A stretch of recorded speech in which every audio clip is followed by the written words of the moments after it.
This is your meeting minute for the December 19th, 2024 Planning Board meeting. The meeting started with a continued public hearing on the application of RiverWoods Company for site plan review and wetland cup application for the demolition of the existing administrative building and the proposed construction of the new supportive living health center and site improvement for the property located at 5 White Oak Drive. Representatives from the RiverWoods project spoke on changes to the plan. Those changes include a 1,000 square foot reduction of the building's proposed footprint, lighting on the perimeter, and plans to enhance the landscape by including a screen. The board went on to voice any concerns they had and ask representatives from RiverWoods questions about the project. It's disappointing.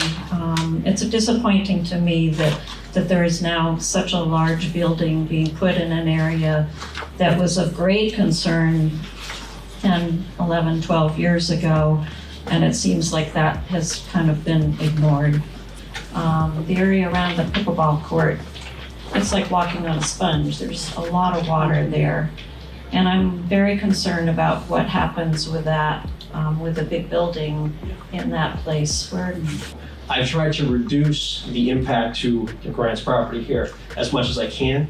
I can do better, but I have to cut down the existing section of woods directly across the street from his house, which I do not want to do, because that's going to kill the buffer that we have. It's mature pine trees, it's high screening that we don't want to touch. But I still have great concerns about pedestrian traffic crossing over 111.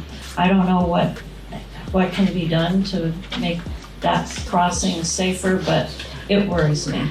This project was not an advocate either for or against the present crossing situation. That was a town-initiated process which DOT ultimately signed off on. We'd be happy to investigate to see if there's ways to enhance that crossing, but that was initiated as a town project. The board then opened the floor to the public to speak on the project. Point of clarification, Ms. Mantell, you said that this project had been approved by the zoning board.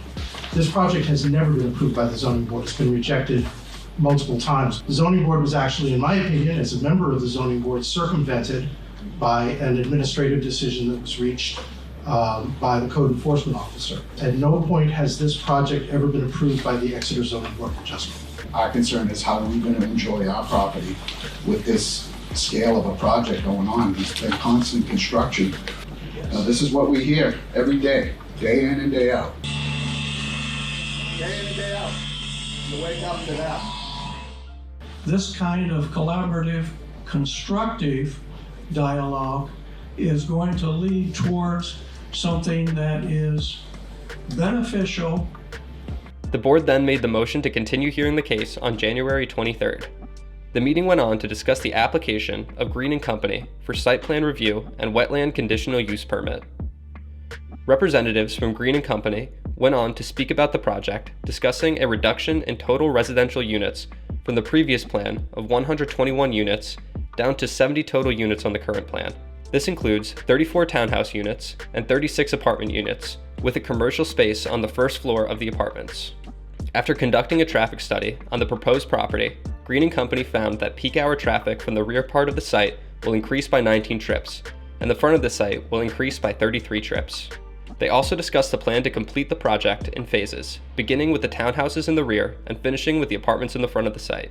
The board then heard from the public in an open floor discussion. Nearly all residents have water issues in their basements that require some pumps to be very active in the wet seasons. I'm concerned this will only get worse with the proposed construction.